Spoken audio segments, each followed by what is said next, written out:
Hello and welcome to The Radical. I'm Christina. And I'm Nicole. On our podcast, we delve into the roots of metaphysical wisdom.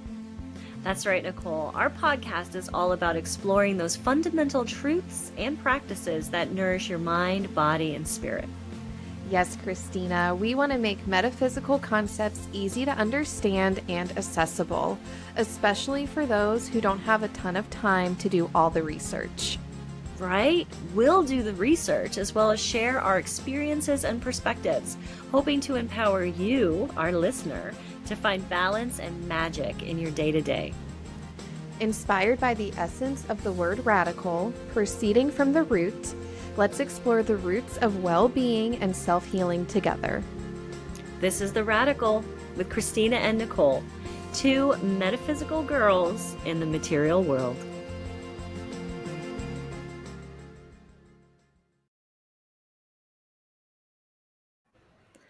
Hello, welcome to the Radical Podcast. I'm Christina. And I'm Nicole. Today we're going to be discussing the zodiac sign Libra. Is it more than a balancing act? First thing that comes to mind for me with Libra are the scales. How about you? What's the first thing that you think of? I think of the scales too. Balance and harmony. So we'll touch on that and we'll go a little deeper. So we're going to start with the list. So the dates for Libra is generally the 23rd of September to the 22nd of October. It starts at the autumnal or fall equinox. And for this year of our recording, this episode, 2024, the equinox will occur on the 22nd of September at 12:44 p.m. GMT, if you want to be that specific. October energy, peacemaker, relationships, and artistic. Do you have any outstanding October energy or Libra energy that jumps out at you? I just love October, and we started talking about it in Virgo season, but just the harvest, I love that time of year. I think I tapped into this energy a little bit this week. I did some decluttering. So just kind of getting your space ready for winter, because you're going to be spending, usually more time inside. I just love October. Where I live, it is the season of the Renaissance Festival, pumpkin patches. So October energy is doing fun things with friends that are outside, but also in community. I love October. I've not been to a Renaissance festival, so you might have to keep me in the loop of when that's happening. I need to come out and go to one of those. I feel like I've seen it. I know all about it through popular culture, representations, but I personally have never been to one. So let me put that on my to-do list. Yes, we'll have to do that together this year. The turkey legs and jousting, and oh my gosh. I might dress up. I'll dress up. I'll dress up. So the next thing that I learned about Libra was that the first 6 signs of the zodiac are more personally focused. And then the final 6 connects us to others and the collective. Have you heard or seen that before? I didn't even know that. I think I vaguely knew that somewhere in my mind. Libra really is all about relationships. Yeah. So it really rings true. And I love how the zodiac year has a progression in and of itself that's really interesting to pay attention to. I did not know that. For as old as I am and for as long as astrology has been a part of my figuring and my factoring, I have not taken the time to do a dive like this and to really learn it. And it is also the only sign that is represented by an inanimate object, a pair of scales. This tells us we've moved beyond the body and feelings into the realm of ideas and rational laws. So nice little note on symbology. This is another interesting fact I learned is that Libra is a masculine sign ruled by Venus, which is it's a yang sign ruled by a yin planet. So it's balanced and complemented by the opposite sign, which is Aries, which is ruled by Mars. And the combination of both masculine and feminine in the quality of the sign and its ruler, Venus, gives Libra an androgynous feel, along with the scales, that it's not a representation of an animal or a person. So it has an androgynous feel that's reflected a little bit in the mythology. If you're interested in that, you can look up that. But it also reflects the need for balance between opposites, which Libra achieves through relationships. That was so fascinating to me too. That how the planets are affecting how the signs are expressed. Yes, I came across that as well. And masculine and feminine, I like that you brought in the words yang and yin, because really what we're getting after here is not gendering the energy, but describing the quality of the energy and balancing in our relationships how much we're exerting, which is more yang energy, versus like receiving energy, which is the yin energy. The energy, the Libra energy, also seeks to bring harmony through judgment based on refined perception of the laws of proportion and beauty. So there is that artistic and aesthetic priority or value to Libra energy, is that it is artistic and proportional and does seek balance, not just in the laws, but also in the environment. October 2nd will bring the new moon in Libra. That's the ideal time to perform shadow work on our deepest relationships. Through self-reflection and introspection, we can uncover hidden aspects of ourselves that may be impacting these connections. And don't always think of relationships as romantic relationships. There's a lot of relationships we're in. Yes, we're in relationships with people, with things, with situations, with places. And relationships of any kind are a mirror. And so we'll kind of talk about that. When you're in a friendship with somebody, that person can help illuminate parts of your personality in ways that reveal the good traits in you, and then the traits that maybe still need a little bit of healing and love and acceptance. The last Kundalini retreat I was on, we did at least 3 to 4 eye gazing exercises. Have you ever done those? So I didn't know the people in the class, but you would be partnered up and you would be doing some straight eye gazing while doing mantras or singing or doing any of that kind of stuff where you feel like your soul is just laid bare. And it is because it's a mirror. It's a mirror. And if you feel uncomfortable or nervous or you start crying, it's what's coming up inside of you. It is a powerful tool, mirroring. And just saying those words makes me feel anxious. I just started sweating thinking about that. Do you know what I mean? Looking into a stranger's eyes and singing a song. Yes. But it kind of powerful. it would make me feel very naked. Yes. Like they're, like you said, peering into my soul, like they could see all of me.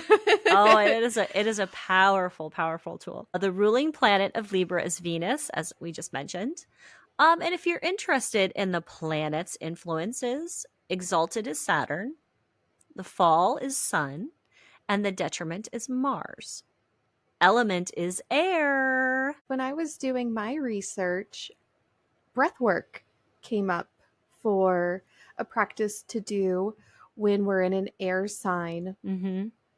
I'll talk about one of my favorite breathwork practices later on in the podcast, but I just wanted to drop that in. Breathwork, another powerful healing tool that we have available all the time. Quality is cardinal. Polarity is positive and yang, as we mentioned, even though Venus is negative and yin. That goes back to that balance and relationships. The ruling house for Libra is the 7th house. Couples, societies, contracts, friends, marriage, legal affairs. Simply put, the 7th house symbolizes your cosmic +1. I thought that was so awesome. Your +1. So I love that. yeah, it could be your romantic partner as well as all the other important relationships in your life. So if you do have your birth chart and you take a look at it, and we'll be discussing the house a little bit more. I think you've got some notes on that. My moon is in Taurus in the 7th house, and Taurus is pretty steady energy. So that in combination with the relationship focus of the 7th house means that relationships for me are a central and grounding aspect in my emotional life. The constellation is the scales, but that was originally seen as part of the Scorpio in some cultures, and it was the claws of Scorpio. And I don't know literally how this constellation looks in the skies, but you can see how if there's two star clusters or two ways that the stars are aligned to look like two scales, they could be also seen as two claws. But it eventually was recognized as a constellation in its own right due to the precession of the equinoxes, which we talk about in our previous podcast. But you can look up precession of the equinoxes and see how that does affect how the sun is in certain zodiac signs at certain times. And Libra shifted. Oh, wait, let me just make sure I'm following my notes here. So as Libra shifted into place on the ecliptic, it would have made sense to see it as representing balance at the equinox, because as I said, it starts at the beginning of the fall equinox. So you can see you've got either two claws or two scales. Then you've got the halfway point of the year, a time when day and night are equal, and it all just kind of lines up. The Babylonian astrology, Libra was called Zibban Anna, which means the scales or the balance of heaven. So that is the tradition that was carried through to our tradition that we're looking at right now, the Western style that came up through the Hellenistic or Greeks and Romans. So you can, if you're interested in the mythology, look that up. And as the sun rose in Libra at the autumn equinox, it was referred to as the weighing place because the scales belong to the sun god, Utu, or Shamash. So that is all the way back to the Babylonian culture. So the symbol is the scales.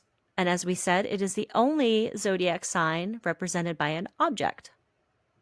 Every other one is a mythological creature, an animal, a person. And the glyph is thought to symbolize the setting sun. So if you've seen it on your smartphone or your device, it is a line and then what looks like a line with a big circle on the top of it. And now that I see it as a setting sun, I'm like, oh, that's exactly what it looks like. And that has to go back to the sun rising on that halfway point in the year, or the sun rising or the sun setting. But it also could be symbolized as a set of scales, because a pair of scales is what it literally translates from Latin. But that glyph is on our smart devices, on our smartphones. Now that we've been doing this research, a lot of them are towards the front of the emojis that you use more often. So I see them a lot now, and I'm totally getting the representation. The colors are pink, turquoise, pale blue, and green. Some beautiful transitional colors there, something light and very flowery, but blue was the color that came up the most Even with if you're interested in the gemstones, or if you're interested in the flowers, almost all of them have a blue theme. Day of the week is Friday for Venus. Number 6 is the number for Libra, and that is also tied to Venus, the mother archetype, and perfection and completion in numerology is the number 6. If you're interested in mathematically why the number 6 is so amazing, it is the smallest perfect number, which means that in the laws of math, it has a lot of rules that are applied to it, and it has a lot of specialness to it. So you just go ahead and look that up, because I put it here on my notes, but I'm not going to go into it. Just, if you're into numerology, we should do a podcast on numerology. We can go through all the numbers together. I love numerology, and in numerology, the number 6, the number 6, especially 3 of them together, can kind of freak people out, Oh, but yeah. it signifies love, harmony, empathy, and nurturing. So those maternal archetype characteristics, kind of that unconditional love, nurturing, deeply caring. So more loving interpretation of the number 6 in Yeah. numerology. 6 isn't one of my numbers. I don't have a relationship with 6. Oh, I need to kind of maybe harness the energy of 6 and kind of see where it comes up in my life, because it is a beautiful and, to me, powerful number, 6. Body parts ruled by Libra are the kidneys, the lower back, and the endocrine system. The kidneys are in charge of removing waste from our blood. The endocrine system is responsible for releasing hormones into the bloodstream. And when we talk about self-care, we want to approach our self-care in a way that physiologically we are moving the dial. We are doing something to impact our heart rate, our endocrine system, our hormones. Cortisol is released when we're in a fight or flight stress response. So, nourishing ourselves in a way that has that deeper bodily effect. We're going to talk about breathwork today, but any practice, in my opinion, that coordinates your breath, your movement, and your concentration are usually the practices that have that physiological response that we're looking for when we're doing self-care practices in those heated moments. Yeah.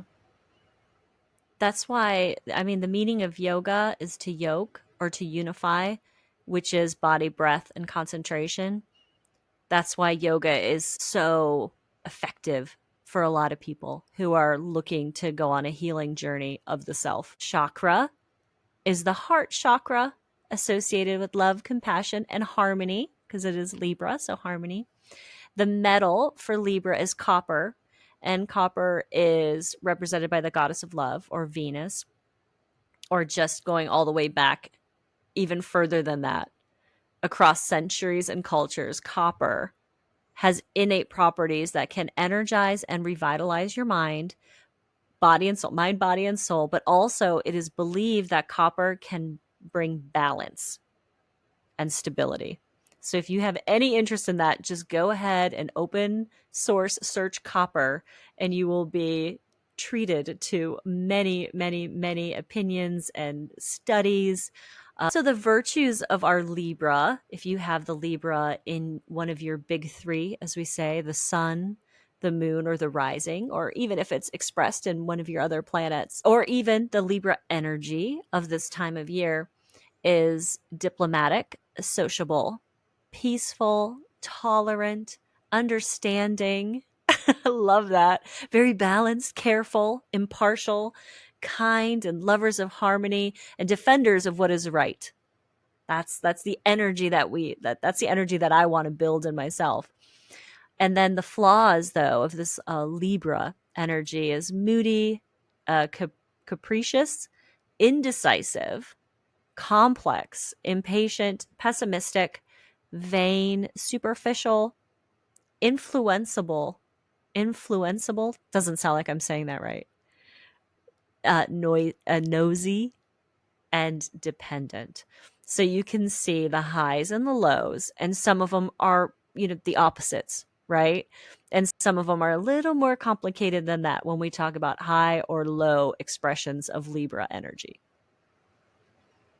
What I found in my research was this idea of coming to the middle, kind of aligning in your Libra energies. Life happens, of course. We're not Mm-hmm. meant to be peaceful all the time. Right. I think that's maybe an idea that we have.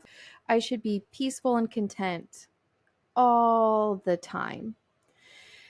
And I don't necessarily disagree, but we do have a flight or fight response system built into us. So it's natural for us to have reactions, Right. to have a moment of, kind of a high intensity emotional response. But what Libra is trying to teach us is how to return back to a peaceful state rather than striving to maintain peace at all times, no matter what. Oh, I like that. Yeah. And I think about my metaphor here is if you've ever done high intensity interval training, you have like a base pace when you're running, and that's your active recovery time where you return your heart rate down to like a lower rate, but you're still working out. You're still in the middle of exercising. So that was sort of my metaphor for understanding this Libra concept is you are living life and you're going to have these bursts that are more intense, but what are you doing to return back to your base, to your home base? And Libra teaches us to create peaceful spaciousness so that we can honor both sides of a problem or a perspective. It helps us see both sides and have balanced conversations. And that's how we grow. We grow through experiences. We have to experience the world. We don't live in a bubble. And just like if you want the body to be strong and have a strong heart, you have to do your high intensity training workouts. Well, if you want to be a well balanced, member of your community and member of your family and member of this planet, you have to go out and experience life. So Mm-hmm. And it's build your important. resiliency. Yes. Yeah. So that's really such a fantastic way of looking at it that way. The tarot card for Libra is justice, sometimes called adjustment. And it is decisions, karma, rules, justice, balance, perception, objectivity, truth, and accountability. So working with your inner moral codes with right values, reward comes. So there's that karma. Every action has a reaction. Every choice creates a ripple effect. Action and response cause an effect. That is the justice card. Another huge element of the justice card is literally laying down the law. So, legal affairs, law, contracts, and that includes marriages. Marriages are contracts, they're legal agreements between two parties. So, Mm-hmm. I know that's not a very romantic way to look at it, but it is. And strength in responsibility and fairness. Logic over emotion, too. Ooh. And I found that interesting because the Justice card is the 11th card in the tarot. Mm-hmm. So it's tied also to the High Priestess Ooh. through numerology Look at you because with 1 + 1, numerology. I know, 1 + 1 is 2. 2 in just explaining how this is tied to the high priestess, but you add the ones in 11 to get 2. And the high priestess is representative of self-knowledge, and some of the imagery in the high priestess card is also in the justice card. There's kind of a veil in the traditional tarot, and Mm-hmm. that imagery is representing truth, like universal truth that comes from a greater source. But also with the high priestess, it's our own self knowledge and wisdom. So there's kind of like almost two truths at Yeah. play: universal truth, and then what is our personal knowing and truth as well. So I liked that idea as well.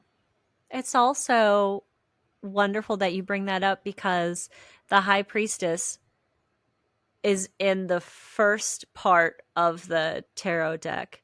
And now we're moving into the second part of the tarot deck, just like we're moving into the second part of the astrological year. So we're moving into discovering the self, into placing the self in the world around you. So Mm, those two cards are related because it's your truth and then yes. it's universal truth. And the Mm-hmm. balance and the harmony between the two. Yes. Oh, if you like to read, or if reading the reverse is part of your practice, the question that I have to heal or to balance the reverse card for me is, what am I responsible for? I like that question. My book suggested the question of what's not in alignment with my personal ethics. Mm, This is that high priestess card again. You have an internal operating system and your truths, your ethics, your values. And if that justice card is reversed, that's a good question to use to explore what's going on here. What isn't syncing up and matching my internal value system? yeah. There's some cards in the minor arcana that is also associated with Libra, and they're the swords because of the air element of Libra. The two of swords, which is the moon in Libra, which is tough decisions, impasse, weighing options, and avoidance.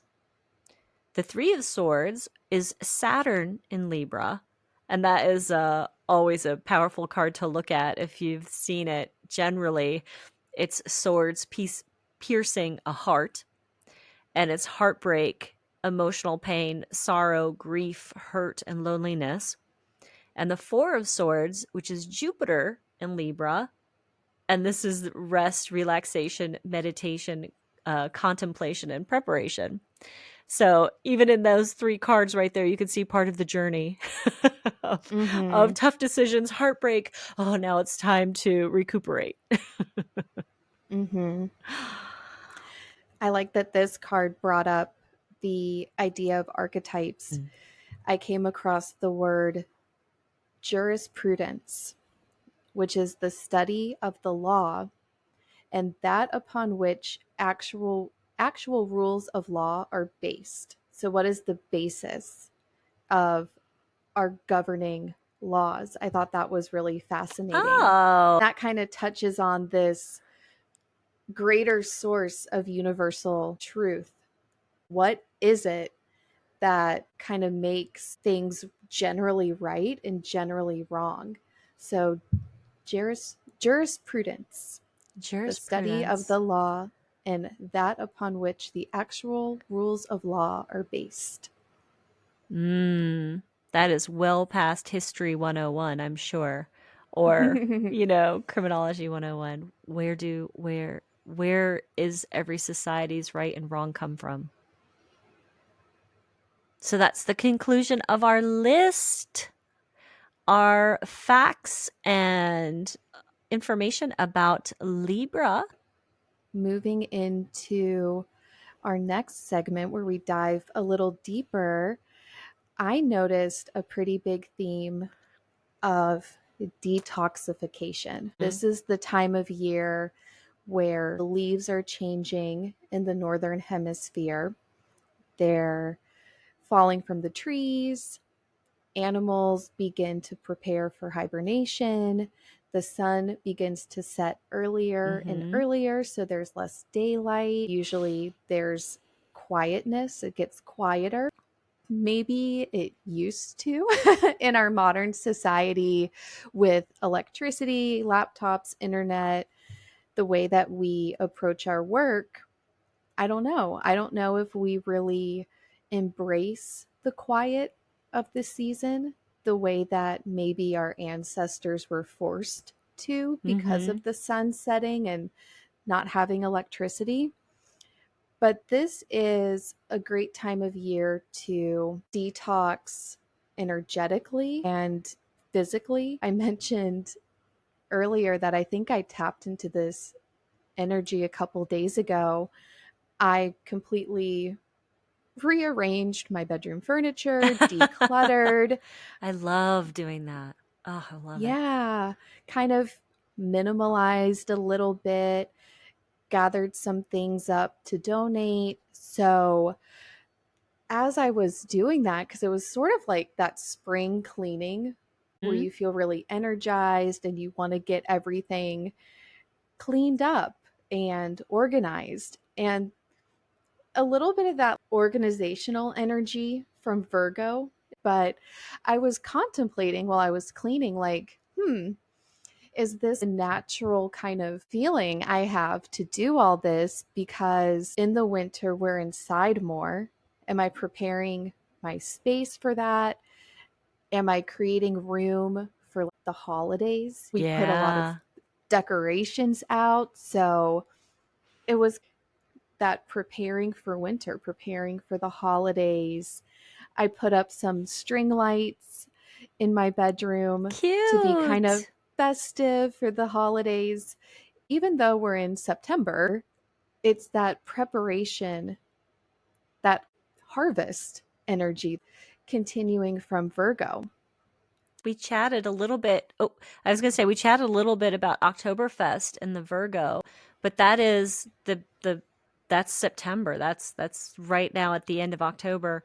That generally this time of year for our ancestors who were involved in the agriculture, this was a very busy time of year. There was a lot of work that had to be done to get all the stuff out of the fields, you know, processed, prepped, canned, stored, salt, all the things that you needed to do. But so it's also the time, like you said, where we begin to change our space inside and we generally begin to bring the outside in. Mm-hmm. So candles, lights, we'll talk about the wheel of the year and I don't know what we'll discuss about holidays, but everything green that we begin to bring in is to decorate our space to keep us connected with nature because we are inside more. So I feel like whenever the seasons change, we kind of go through this desire to get ready for the next stage, the next phase, the next turn of the year. Mm-hmm. Yes, I definitely was feeling what Yeah. you described. Absolutely. And it's a great time to detoxify energetically. My favorite way to do this, I have this tiny little cauldron and I love it. It's really cute, first of all. And second of all, it's great because you can burn stuff in it and it's a cauldron. So it's perfect. I like to write, sometimes it's a letter to somebody, it's a list of maybe personal qualities that I want to let Mhm. go of, write it down, burn it safely, such as in a cauldron. And it really feels really cleansing. There's something Mm. about physically watching that paper burn and letting go that's very powerful. A lot of the Sabbats or a lot of the Wheel of the Year holidays are based on equinoxes and the times between the equinoxes and the solstice. And generally, They're called bonfire rituals because you're supposed to do that. You're supposed to either clear the field and burn all the, the refuge from the harvest and get ready for the next year, or you're supposed to clean out your house and burn all the old stuff. So it's Mm-hmm. part of our DNA to want Mm-hmm. to do that as the seasons change, as things shift, to clear the space for what's coming next, to find that balance and that harmony, right? Yes. Another theme is equanimity. And I was like, ooh, Mm. that's a big fancy SAT word. So I looked it up. Equanimity is the mental calmness, composure, and evenness of temper, especially in a difficult situation. Equanimity means balance, but the kind that comes from wisdom. So it's kind of like this learned Ah, balance. It's the ability to see another perspective that's different from your own and allowing both to be correct. what? I love those Yes. definitions. Yes, they're so good. So, this brings to mind a sense of being curious about what the other person is feeling or experiencing. It brings up the idea of like coexistence. We Mm, talk about harmony and peace. So, coexisting, allowing both to be correct. And it brings up the idea of how do we reconcile conflicting or contradictory information. So, these concepts of right and wrong or head versus heart, how do we reconcile them? It stops being about like, I want to be right in this argument, and it changes the tone to, I want to learn and be curious about the other person's perspective. So, as yeah, much as I think I'm right, can I give that same amount of spaciousness or attention to the other perspective? Can I give an equal amount? consideration. Yes, consideration to the other side. Mm, something we all need to remind ourselves. This is like more than just a balancing act. This is wisdom, Mm-hmm. application of wisdom. It's being truly equal Mm-hmm. in our affairs, which is an undertaking. Well, That's some deep work. we want the consideration, and we talk about mirroring and the equality between people. So we have to give that same consideration to the other person. Mm-hmm. Exactly. And we're going into where we live in our country, the election season. Yeah. So I'm not going to say anything political other than maybe some Libra energy Mm, will yeah. be useful, especially where we live in this Yeah. season. Yes. Yes. And we talk a lot about, growing as an individual. And with this Libra season, with Libra being, now we're branching out into our affairs with other people and our Mm-hmm. relationships, uh, our growth now comes from our interactions with others. Mm-hmm. We can have our self reflection, but we also get reflections from others. It's that mirroring, like Christina said. That eye gazing. Yeah. Whew. We're both sweating I know, right? thinking about it. Just the thought. The next theme is another one kind of carried forward from Virgo. So, Virgo taught us about routines and Mm-hmm. scheduling our healthy habits like we would an appointment.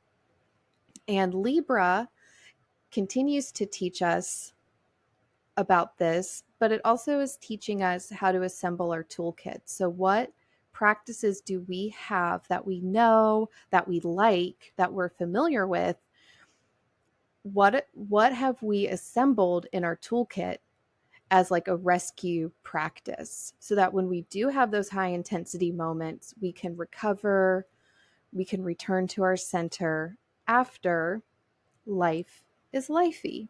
Mm. I like to think of it as Virgo is sort of that preventative care, sort of that maintenance, if you Yeah. will. And Libra is kind of what we do to take care of ourselves, like after a sick visit. Like we go to the doctor because we're sick, and the doctor's like, you need to take this medicine, and Yeah. they give us, like, the prescriptive things to Yeah. do. So Libra kind of wants us to start thinking about our rescue remedies and Mm. what we like, what we know, so that when we need them, they're right there. I love that. I just want to briefly talk about my favorite breathwork practice. It's called cyclic sighing, and it is a deep inhale through the nose and then a second inhale through the nose. The exhale is through the mouth with pursed lips, like you're breathing through a thin straw. And you Mm. want your exhale to be longer than your inhale. And that helps regulate the nervous system. 5 rounds of that breathing pattern, the deep double inhale through the nose, the exhale through a thin straw out of the mouth. 5, 6 rounds, you have signaled to your body safety Mm. through that elongated exhale. And you'll notice your heart rate goes down. You can think clearer. So that is a great rescue remedy that Aw. that helps. It And, moves that dial. mm-hmm. And it's that air energy. So Libra in my birth chart, I have it in I have Libra in no, I have planets. I have 2 planets in Libra. That's how I want to say it. I almost said it the other way.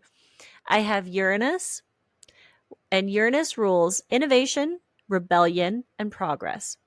So Uranus in Libra, typically farsighted, reason clearly, and compromise, but they could be ambitious and restless, have a short temper and a lack of sincerity. This is something that jumped out at me. They don't like it when other people meddle in their business. And a Libra Uranus change to art, law, and partnerships, and looking to do things in an unconventional and surprising way, which rebels against dated expectations. And the reason why that seems like broad concepts is because Uranus spends 7 years in each sign.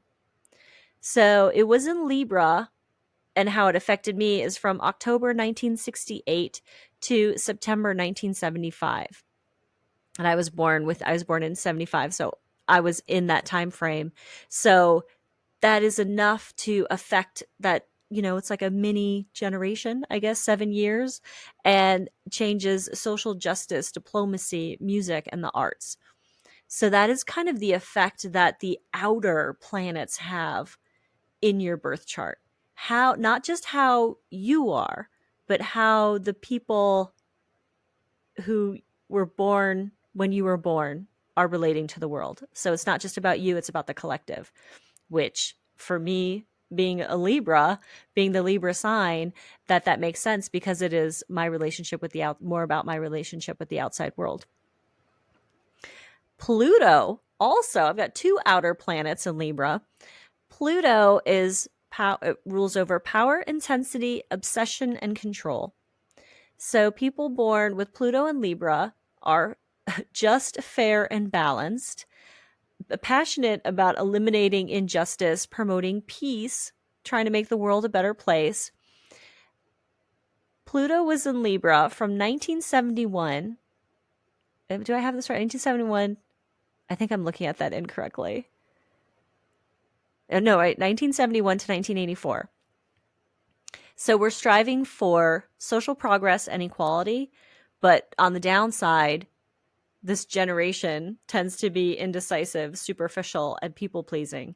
So you can see kind of the highs and lows of that. So Pluto spends 12 to 30 years to move through one sign. See, that's a bigger snapshot of, or a bigger capture of a group of people who are sharing these collective ideals and how they're relating to the world. And all this has to do with justice and has to do with social expectations. So it takes 248 years for Pluto to move through the whole zodiac. Isn't that fascinating? So that is how generations, like we talk about Generation X, millennials, we talk about these groups of people born at reasonable amounts of time and how they share these similarities. Well, this is one of the similarities that they share, which can be expressed in the way that they're relating to the world. And it could have to do with the planets that were in their birth charts at that time. My south node is in Libra. That's the only placement I have with Mm. Libra. So we've talked about the nodes before. The north node is what you're moving towards in this lifetime. So the south node is what you're moving away from. The south node also represents the qualities that come very naturally to us. So for me, that's Libra. If you believe in past lives, you might believe that in a past life I was very attuned to other people. And Mm. the fact that this is in my south node right now and something I need to move away from says that I did this too much at my own expense to a fault. So, kind of that people pleaser Mm. to an extreme fault. I would avoid conflicts, again, possibly at my own expense. So I'm moving away from that. And your north node is always opposite your south node, it's just directly across the chart. So my north node is Aries, developing more independence, assertiveness, and self reliance. My nephew, however, we share the same north and south node, which is really special. But I his love that. rising sign, his ascendant, is in Libra. And I thought that was really interesting to have your south node, what you're moving away from, the same as your rising sign, which is kind of Oh. the core of kind of who you Mm-hmm. are.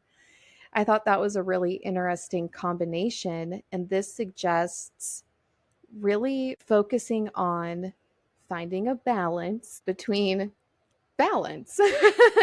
You're balancing how you balance your Yeah. identity and your relationship with others. How that will be expressed. I Mm-hmm. don't have anything in my seventh house. Nothing. The house is empty. I am my own cosmic plus one. I saw that in your notes. I love that. And, Well, because I'm a Gemini, so I've got it. I'm already two people inside one. I am my own plus one. So my seventh house, empty. It's just me. you're multifaceted on your own. Yeah, my moon is in the seventh house, but I definitely have, I don't know which one, but I definitely know I think I have more than one house that is empty. Oh, I have a lot of houses that are empty. I have a very opposites. My birth Mm-hmm. chart has I don't know if it's because I was born on the summer solstice, but I have a lot of stuff in opposition and just a little bit like on the side. Right. Yeah. I've read that if a house is empty, it's kind of like you're good to go in that area. Thumbs for up. yeah, for lack of a better term, like you're good here. You don't need Hey, to worry I've too much I've about this always house. yeah. I am a Gemini. I've always got another 2 cents in my brain all the time. Okay, my friends, we're moving into message from the universe. Today, I have selected 3 cards from The Wild Unknown Tarot by Kim Kranz. This is the same author who had the spirit deck that we used the other day, right? The animal deck? Spirit Yes. animal deck. Spirit animal deck. Yes. Mm-hmm. One of me and Nicole's favorite, well used. I use this little book that comes with it. This is actually like my notebook, and I've written notes and everything inside of it. So the book is almost as sacred to me as the cards in itself. So anyway, so I picked 3 cards already. They're waiting for you. Their energy is already in the universe. So I'd like you to pick A, B, or C. I'm choosing B. Okay, my friend. A is the 9 of Cups. Bliss and harmony. At last, the card of wishes come true. When the 9 of Cups appears, worries and fears will be cast away. A new phase of peace and harmony awaits.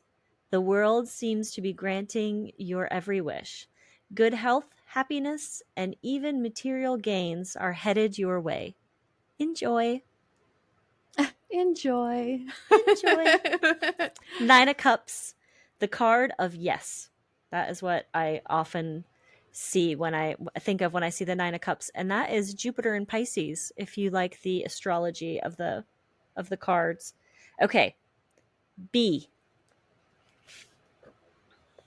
The Emperor. Protection, stability, the father. The Emperor is the father. He's the tarot's perfect counterpart to the Empress.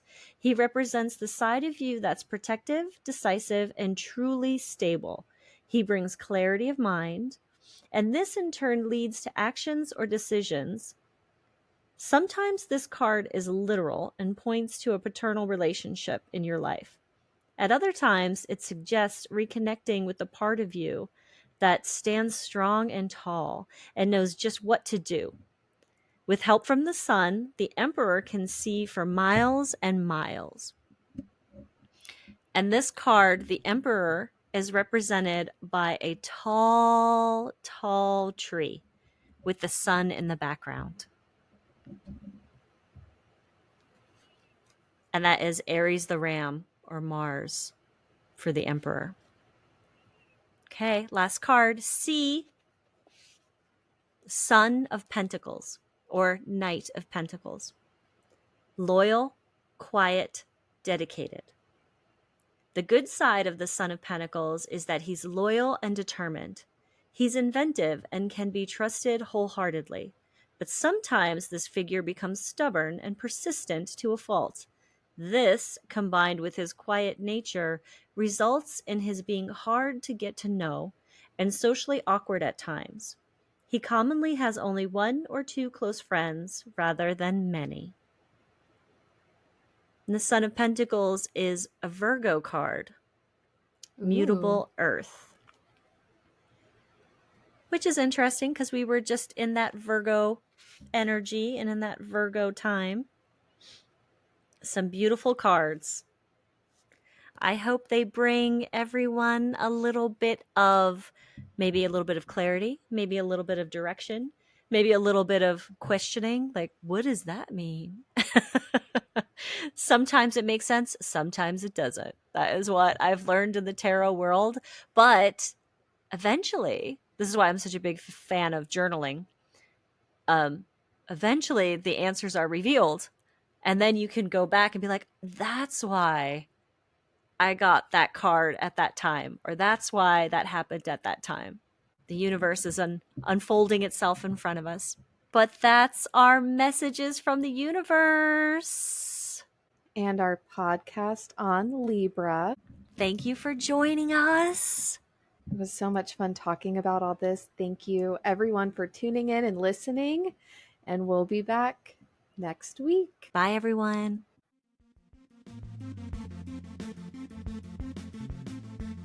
Thank you for listening to this episode of The Radical. The Radical is written and produced by Nicole and Christina. Listener questions can be emailed to us at theradicalpodnc@gmail.com. Our Instagram is The Radical Pod. Music by Van Horton. His Instagram is Van Horton Music.